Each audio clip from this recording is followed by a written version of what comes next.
Whoa, Felton. Hi. You No. look different. I know. I'm sorry. Actually, I'm not, but it's whatever.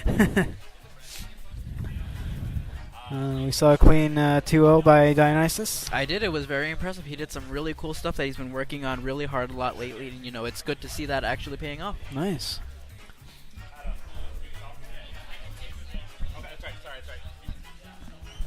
Alright. Precision and SLIVR? Yeah, SLIVR. So I know SLIVR plays Game & Watch, and Precision plays Marth. So who do you think has the edge this matchup? Normally I would say Marth, but based on what we've been seeing by Fluffy lately, I don't know. Right. Because, I mean, Josh asked me to step in. for sure, I know that Game & Watch has a lot of tools that can't really be punished, and that's kind of what he's been using to kind of show himself in these higher ranks. Right. But Marth himself has some tools, especially that Tippler.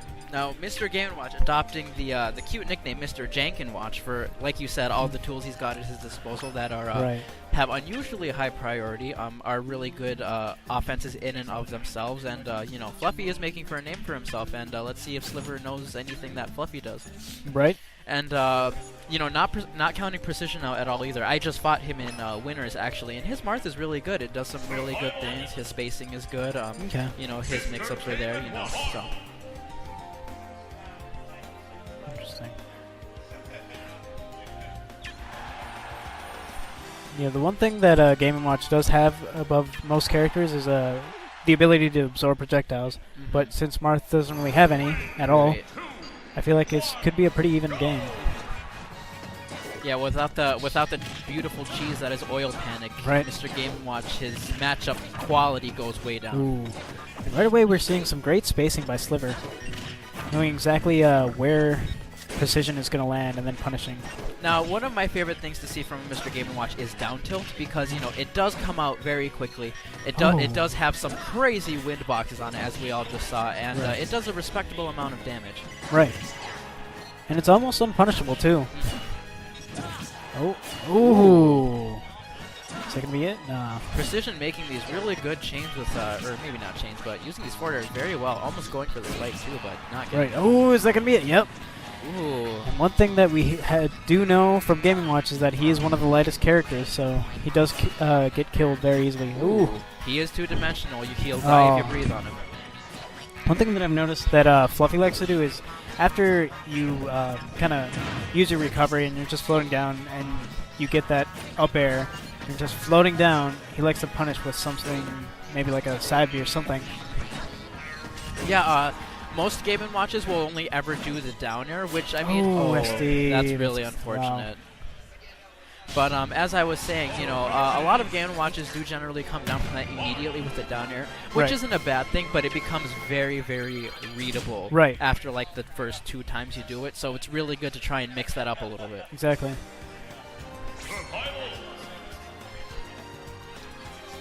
Will we be seeing a switch at all? No, we will not. No, I think he just means Game & Watch. It's not like Brawl, right? You can't attack out of the parachute, like just a regular B. Spans the parachute to attack. I think you can actually, but you have to wait until you actually start drifting down to do it. Okay. Because I know you can't do anything while you're coming up or while you're standing still up in the air for like a little bit, but when you come down, you can act out of it. Okay.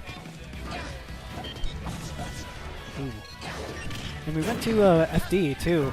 I feel like this is more of a Marth stage. Yeah, for sure, because you don't have the platforms that Mr. Game & Watch can use to nair, because his nair is really solid, especially on stages with platforms. Right. And you'd also want to counterpick a stage with low ceilings too. Right. So just those wind boxes on that down tilt, it's just so useful for like supportive spacing. Right. And I think honestly SLIVR just needs a little more of that jank that kind of makes Game & Watch so special. Right. Because we have been seeing a lot of respectful Game & Watch play here.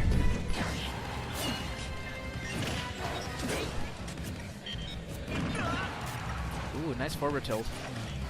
Now, does the hitbox on that come out faster than the actual animation? Do you know? I don't think it does, Okay. but I could be wrong. Oh, good weight on that. See, the thing I feel like Marth. Oh, jab reset. Oh, no. I feel like Marth has the. Oh, Jeez. nice forward smash. I feel like Marth has the damage output advantage in this matchup just because the tipper, clearly. Sure. His kill power is much higher. But at the same time, Mr. Game & Watch is pretty short. And generally, Marth has trouble against the shorter characters because the fair, which is his one approach option, essentially, isn't nearly as useful because it misses a lot more. Right. But I do think SLIVR needs to change his approach options for sure. Like, his neutral game is kind of lacking. I haven't really seen him use jab at all, which is something that a lot of Game & Watches use, which is very useful, especially on shield. Right. Another thing that's also really good is his back air, because it's, I don't think there's a lot of kill power behind it, but it is very, very annoying. It has quite a few hits on it, and it's just a really good move overall. Right. Ooh. Honestly, a little bit more polish on the play, and it wouldn't be like a really bad matchup. Right. Oh, down to wow. not gonna do it. Wow, that kills. Oh. Okay, I had no idea. Wow. Oh. See, now SLIVR, if he can just get a solid read on just about anything at this point. Oh, great spacing there. Oh no. Like you said, you become way too predictable when you just down air after your up B. And it looks like that's what happened. Queen 2-0. Looks like SLIVR's out. Good call by Precision though to throw that up smash out there because of the little shockwave area around Marth that generates when he does it to pull them into the actual up smash. Right. But yeah, I noticed a lot of little nitpicky things that could have improved that performance, like shielding whenever Marth tries to get back on stage. Like you don't really think that it's gonna do much, but all those little percentage boosts is what kind of adds up to the death of your stock there. And it's also like the same. It's also like the name of the game with Marth's fair. Like it only does 10% tipped, 7% untipped, and it stales pretty badly too. Like you can get tipped down to 8%, and I think normal fair down to like 5%. Which is that's nothing basically, but it's damage nonetheless, and that's damage that can add up very quickly. And you can't really short hop fair with Marth, can you? You have to full hop. Yeah. Okay. Like you can, but if you don't time it correctly, the hitbox will end before you want it to, so it'll end like a third of the way, which is what you don't want unless it's like a taller heavy, obviously. Which is like I said, why he has trouble with shorter characters, because he has to wait for the full animation to come out. Right. Okay.